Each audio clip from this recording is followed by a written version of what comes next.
L'École supérieure d'administration, d'économie, de journalisme et des métiers de l'audiovisuel ESAE offre de nouveaux challenges pour l'année universitaire 2023-2024. Étudiantes et étudiants, parents d'élèves nouveaux bacheliers, ESAE, c'est la garantie d'une formation de qualité à des conditions très avantageuses. À Gbedjromede, à Papa, à Boumekalavi et Parakou, inscrivez-vous en administration générale, administration du travail et de la sécurité sociale, trésor et finances publiques, impôts, diplomatie et relations internationales, journalisme et métiers de l'audiovisuel, gestion des marchés publics, planification et développement local, sciences économiques, sciences juridiques et toutes les filières des sciences de gestion. ESAE vous offre des bourses, demi-bourses et de réductions pour les premières inscriptions dans toutes ces filières. Waouh! En licence 1, 2 et 3 et en master, bénéficiez jusqu'à 50% de réduction sur tous nos sites. N'est-ce pas génial? Infoline. ESAE Gbedjromede, 3e rue à droite en quittant le carrefour Le Jador pour la BIBE Jéricho ou au plus 229 90 93 65 21 98 98 14 00 à Kpakpa au plus 229 52 88 33 33 à Boumekalavi au plus 229 52 88 44 44 Parakou au plus 229 52 46 12 12.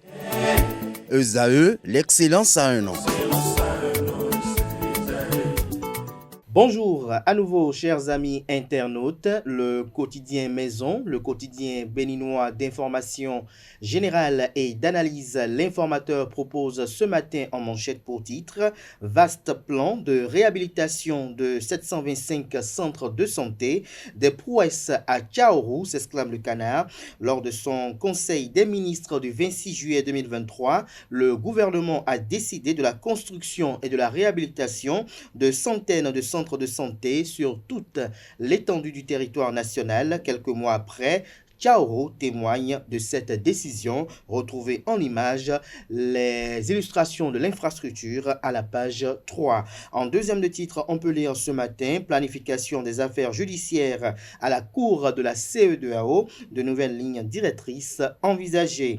Mise en œuvre de programmes d'action du gouvernement PAG, Arche Formation, Arche Entendez, Assurance pour le renforcement du capital humain, formation et l'artisanat ». Des précisions sur ce programme dans les colonnes de la livraison de ce matin du journal qui vous propose les observations et recommandations de la Force Coripo, un Bénin émergent FCBE au sujet des nouvelles mesures pour la commercialisation du soja au Bénin. À l'oreille droite, on peut lire journal École présidentielle au Libéria. Le message de Georges Weah sur sa défaite est à retrouver dans les colonnes de la parution de ce matin du Canard qui, à travers ce titre, invite ses fidèles lecteurs à découvrir dans les colonnes de sa parution les productions journalistiques des étudiants en formation sur les différents campus de l'ESAE, l'école supérieure d'administration, d'économie, de journalisme et des métiers de l'audiovisuel qui a ses campus dans la ville de Cotonou, celle de Parakou, sans oublier celle d'Abomey-Calavi. Fraternité en manchette ce matin avec la photo du ministre d'État en charge de l'économie et des finances. Titre, passage des ministres et présidents d'institutions de la République devant la commission budgétaire au Parlement. Le balai de clarification des budgets sectoriels, une somme de 3 199,274 milliards de francs CFA pour l'exercice 2024. Le journal nous apprend que les membres du gouvernement et les présidents des institutions de la République commencent dès ce jour lundi 20 novembre 2023 leur défilé devant la commission budgétaire de l'Assemblée nationale. Ceci dans le cadre de l'étude du projet de loi de finances gestion 2024. Ils viendront défendre chacun le projet de budget sectoriel de son département ministériel et de son institution. Le vendredi dernier, le ministre d'État chargé de l'économie et des finances, Romuald Wadain, s'était soumis à cet exercice après avoir présenté la loi de finances en question à la dite commission. Le projet de loi de finances pour la gestion 2024 s'équilibre en ressources et en charges à la somme de 3 199,274 milliards de francs CFA contre 3 033,337 milliards de francs CFA prévus en loi de finances initiale pour la gestion 2023. Il connaît ainsi une hausse de 165,937 milliards de francs CFA, soit 165 milliards 937 millions de francs CFA par rapport au montant de l'année 2023, avec un déficit budgétaire de 464 115 milliards 700 millions de francs CFA correspondant à 3,7% du PIB. En ce qui concerne l'année 2024, le total des dépenses prévues pour le projet de budget de l'État s'élève à 2 551 milliards 700 millions de francs CFA, dont 963 milliards 400 millions de francs CFA pour les dépenses d'investissement, contre respectivement 2 346 milliards 400 millions et 959 milliards 750 millions pour la loi de finances initiale 2023. Retrouvez la suite des détails à la page, aux pages, 2 et 3 de la livraison de ce matin de Fraternité. Dévoilement de l'œuvre d'art de Thierry Oussou au CC, la dynamique de révélation des artistes applaudis en France. Retrouvez l'article illustratif qui fait le point de ce soutien apporté par le président Patrice Talon à la page 6 de la parution de ce matin du journal. Le matinal ce matin manchette parle de projet de loi de finances gestion 2024.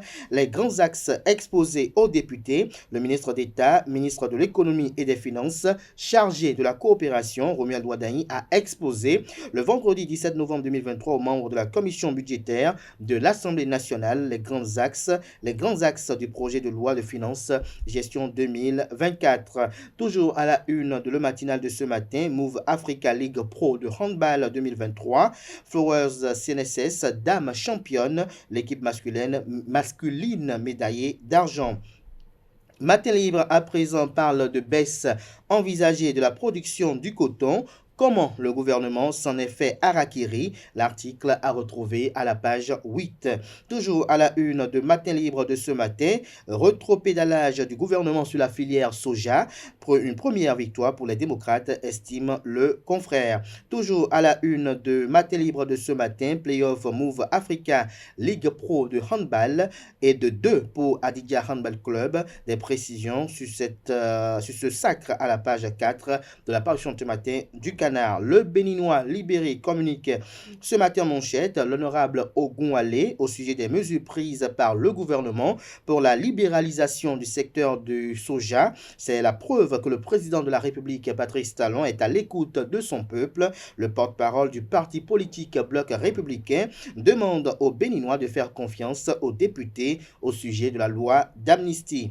Toujours à la une de Mon Canard ce matin, terrain traversé par le projet Pipeline Bénin-Niger. Les mises en garde du ministre Sam Seydou Adambi aux occupants illégaux sont à retrouver à la page 5. Le confrère de Le Potentiel titre ce 20 novembre 2023 en manchette: bradage du domaine public de mise en œuvre du projet PAGFCOM, Stelliona de terre à Agmanizou, des élus complices. Le ton ferme de l'exécutif attendu pour des sanctions pénales. Inauguration du CIC du WAP au Bénin, le marché régional de l'électricité, un rêve accompli. Les réseaux électriques des pays de la communauté désormais synchronisés. L'article illustratif est à retrouver à la page 3. Projet d'aménagement de la route des pêches, l'important appel de la mairie de Cotonou aux occupants du périmètre est à retrouver à la page 5. Info Matin, ce matin manchette, présidentielle de 2026, BR, Bloc républicain et LD, les démocrates, face au défi du régionalisme. Que comprendre du titre du journal, c'est à retrouver à la page 3. Série de défaites des Guépards sous Gannett Roar, ça force mais ça ne prend toujours pas, estime le Canard.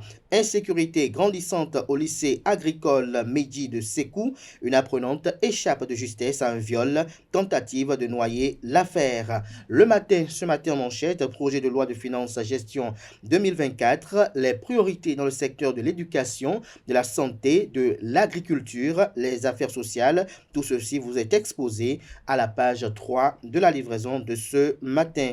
Le confrère de la Nouvelle Tribune avec une interrogation ce matin en manchette: gestion au sommet de l'État, qu'est-ce qui justifie les yeux doux de Patrice Talon béninois, s'interroge le Canard. Le journal nous fait savoir que s'il est reconnu que la fin des mandats a souvent été tumultueuse en République du Bénin, celle de Patrice Talon annonce des couleurs de retour aux amours avec le peuple. À environ 2 ans de la fin du mandat de l'actuel président de la République béninois, La pression du régime de la rupture a baissé d'un cran. Mieux, les Béninois ont leur langue de plus en plus déliée et prennent des initiatives qu'ils ne pouvaient oser il y a quelques années. Retrouvez l'analyse du journal à la page 2 de sa livraison du jour. Nous restons toujours à la une de la Nouvelle Tribune de ce matin. Succession de bavures policières, nécessité de rappeler les troupes à l'ordre.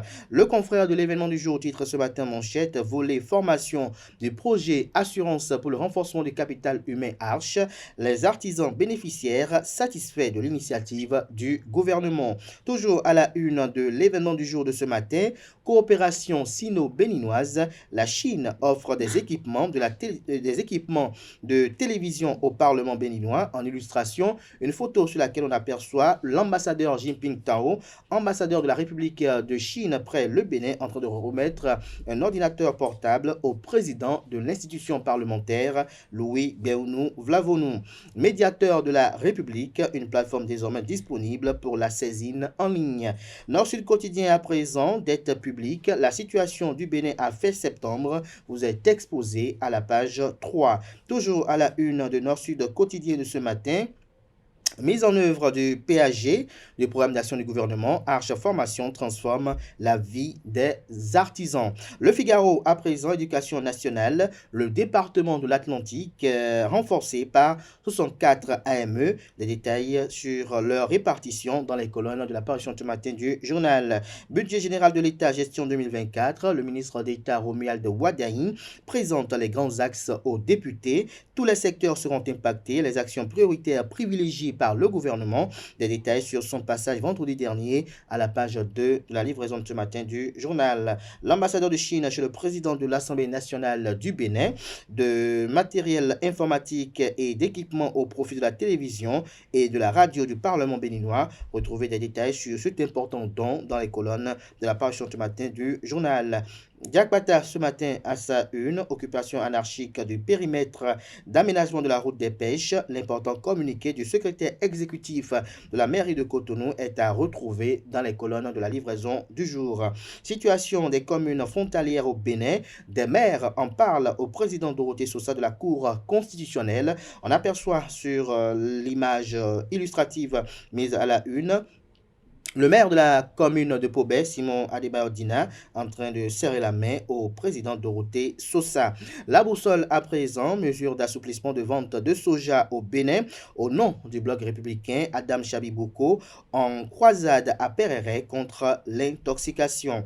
Le routier à présent, festival Ranlissa, à Ranlissa 2023 à Wedo, c'est du 15 au 18 décembre prochain, rappelle le Canard. Le leader du jour à présent, lancement officiel du mouvement Les Pépinières d'Olivier Bocor. Les populations de Dassazoumé depuis Soklobo appellent Olivier Bocor pour 2026.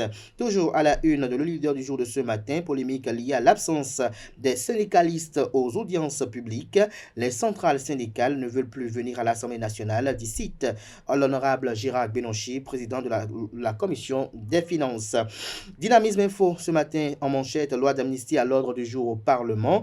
Initiative de bonne foi ou jeu de ruse, s'interroge le Canard. En illustration, les photos de Rekia Madougou et de Joël Frédéric Aïvo. Toujours à la une de Dynamisme Info de ce matin, défaite à l'entame des éliminatoires du Mondial 2026. Les guépards, ça ne vaut pas la peine, s'exclame le Canard. Ce sera tout pour la présentation de quelques titres parus ce jour dans la presse locale. Les quotidiens sont disponibles dans les kiosques, également accessibles en ligne. Pour ceux d'entre eux, bien évidemment, disposant d'un site internet. Nous passons à présent au bulletin matinal d'information qui est présenté ce matin par Nonsirine Fatoumbi.